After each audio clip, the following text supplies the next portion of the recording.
বন্ধুরা, তোমাদের YouTube channel GK ম্যানাতে তোমাদের স্বাগত। বন্ধুরা, প্রত্যেক দিন আমরা যে বাছাই করা কমনযোগ্য জিকে সিরিজ তোমাদের জন্য শুরু করেছি। আজকে আরও একটা নতুন সেট এবং এখানে গুরুত্বপূর্ণ প্রশ্নগুলো পুরো লেটেস্ট ট্রেন্ডিং পরীক্ষার জন্য, এবং এইখান থেকে প্রশ্ন কিন্তু তোমরা হু প্রশ্ন কমন পাবে।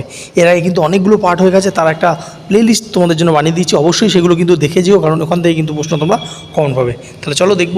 প্রথম যে প্রশ্নটা আজকে দেখতে পাচ্ছ, যে তত্ত্ববোধিনী সভার প্রতিষ্ঠাতা কে ছিলেন? তো অনেকগুলো পরীক্ষায় এই প্রশ্নটা জানতে চাওয়া হয়েছিল। চারটে অপশন: দেবেন্দ্রনাথ ঠাকুর, শিবনাথ শাস্ত্রী, কেশবচন্দ্র সেন, না রাজা রামমোহন রায়। উত্তর কী হবে? উত্তর হবে অপশন এ, দেবেন্দ্রনাথ ঠাকুর। তিনি কিন্তু তত্ত্ববোধিনী এই যে সভাটা এটা প্রতিষ্ঠা করেছিলেন। নেক্সট দেখব, ঢাকা অনুশীলন সমিতি এটি কে প্রতিষ্ঠা করেছিলেন? প্রফুল্ল চাকি, পুলিন দাস, এস.এন.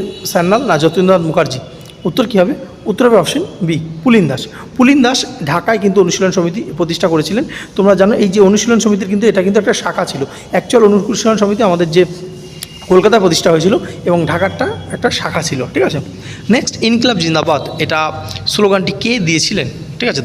তো চারটে অপশান: মোহাম্মদ ইকবাল, ভগৎ সিং, সুভাষচন্দ্র বসু, না লালা লাজপত রায়।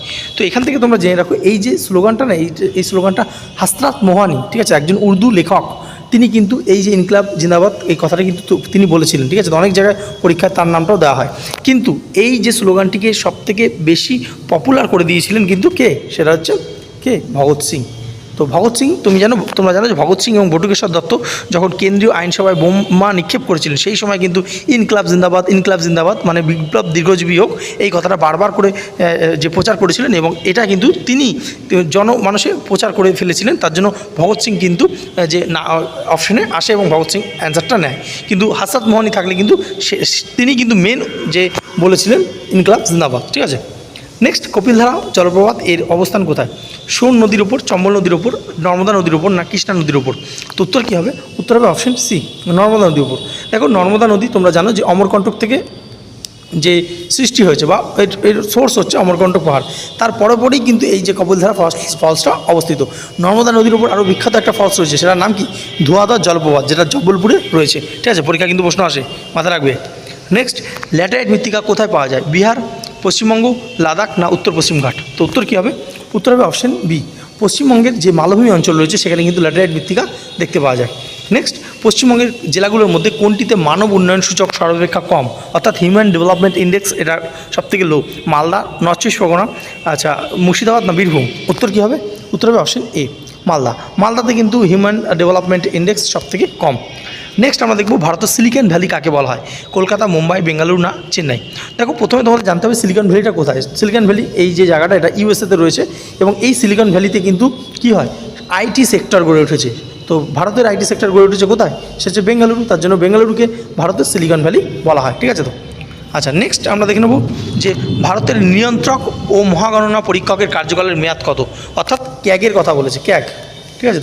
তো ক বছর? 5 বছর, 6 বছর, 4 বছর, না 2 বছর। তো উত্তর হবে 6 বছর। 6 বছর অথবা 65 বছর, যেটা আগে হবে সেটাই কিন্তু হবে। ঠিক আছে। নেক্সট আমরা দেখব, পদাধিকার বলে রাজ্যসভার সভাপতি কে হন? রাষ্ট্রপতি, উপরাষ্ট্রপতি, প্রধানমন্ত্রী, না স্পিকার। তো উত্তর কী হবে? উত্তর হবে অপশন বি, উপরাষ্ট্রপতি। অর্থাৎ যিনি উপরাষ্ট্রপতি থাকবেন তিনিই কিন্তু পদাধিকার বলে রাজ্যসভার সভাপতি। এটা সংবিধানের কততম আর্টিকেলে বলা হয়েছে? 64 নম্বর আর্টিকেলে বলা হয়েছে। তো এটাও কিন্তু একবার প্রশ্ন এসেছিল যে কততম আর্টিকেলে যে উপরাষ্ট্রপতি পদাধিকার বলে রাজ্যসভার সভাপতি হন, সেটা হচ্ছে 64 নম্বর আর্টিকেলে। নেক্সট, ভারতীয় সংবিধানের কোন ধারা অনুসারে সুপ্রিম কোর্ট সর্বোচ্চ আপিল আদালত হিসেবে কাজ করে? তো চারটে অপশান দেখতে পাচ্ছ: আর্টিকেল 136, 140, 143, না 131। তো উত্তর হবে অপশন এ, 136 নম্বর ধারা অনুযায়ী কিন্তু সুপ্রিম কোর্ট সর্বোচ্চ আপিল আদালত হিসেবে কাজ করে থাকে। নেক্সট, কলকাতা এবং বোম্বে হাইকোর্ট এটা কত খ্রিস্টাব্দে প্রতিষ্ঠা হয়েছিল? 1862, 1864, 1874, না 1884।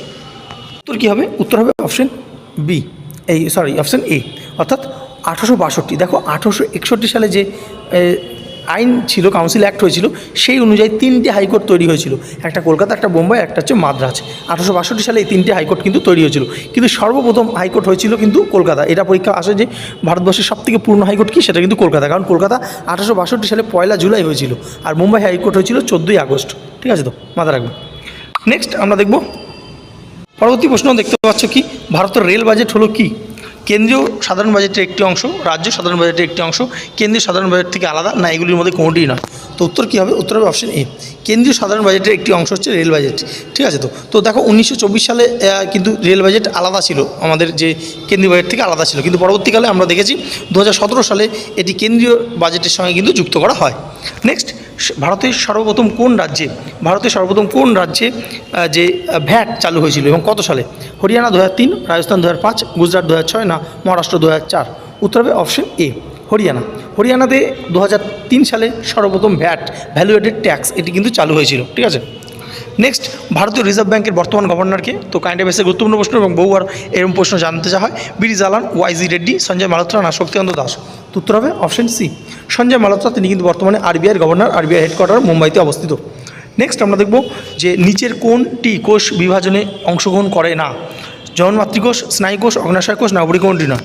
উত্তর কী হবে? উত্তর হবে অপশন বি, স্নায়ুকোষ কিন্তু কোষ বিভাজনে অংশগ্রহণ করে না। দেখো, জননমাতৃকোষ এটি করে, অগ্নাশয় করে, কিন্তু স্নায়ুকোষ করে না। এর জন্য মস্তিষ্কে কোনো কিছু যদি শুকিয়ে যায় বা খারাপ হয়ে যায়, তো সেটা কিন্তু আর মানে ঠিক হয় না। ঠিক আছে, এর জন্য কিন্তু এটা অংশগ্রহণ করে না। ঠিক আছে, নেক্সট, হিমোগ্লোবিনের কাজ কী? বহু পরীক্ষা জানতে চায়। অক্সিজেন পরিবহন করা, ব্যাকটেরিয়া ধ্বংস করা, রক্তাপ্লবতা রোধ করা, না শক্তির ব্যবহার করা? উত্তর কী হবে? উত্তর হবে অপশন এ, অক্সিজেন। তো অক্সিজেন পরিবহন করা হচ্ছে হিমোগ্লোবিনের কাজ। নেক্সট, নিচের কোন সারে নাইট্রোজেনের পরিমাণ সবথেকে বেশি থাকে? তো নাইট্রোজেন সবকটা সারেই রয়েছে, ইউরিয়া, অ্যামোনিয়াম যে নাইট্রেট, পটাশিয়াম নাইট্রেট, না অ্যামোনিয়াম ফসফেট? তো উত্তর কী হবে? উত্তর হবে অপশন এ, ইউরিয়াতে কিন্তু সবথেকে বেশি, এই যে চারটে অপশন হচ্ছে তার মধ্যে বেশি নাইট্রোজেন থাকে, প্রায় 46% যে নাইট্রোজেন থাকে ইউরিয়াতে। নেক্সট, চিত্রাঙ্গদা এই নৃত্যনাট্যটি রচয়িতাকে? গিরিশচন্দ্র ঘোষ, রবীন্দ্রনাথ ঠাকুর, উৎপল দত্ত, না মাইকেল মধুসূদন দত্ত? তো আমরা প্রত্যেকে জানি আমাদের বিশ্বকবি রবীন্দ্রনাথ ঠাকুর, তিনি কিন্তু এই বিখ্যাত নৃত্যনাট্যটি রচয়িতা চিত্রাঙ্গদা। নেক্সট, আর্জেন্টিনার রাজধানী কী? বুয়েনোস, কাবুল, আলজিয়ার্স, না বাবু? উত্তর হবে অপশন এ, বুয়েনোস।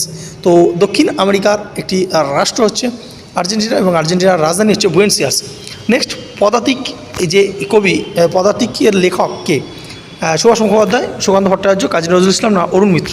তো আজকে তোমাদের এটা হোমওয়ার্ক প্রশ্ন, যে জানবে পুরো কথায় উত্তরটা দেবে, যে পদাতিকের লেখক হলো, উত্তরটা দেবে।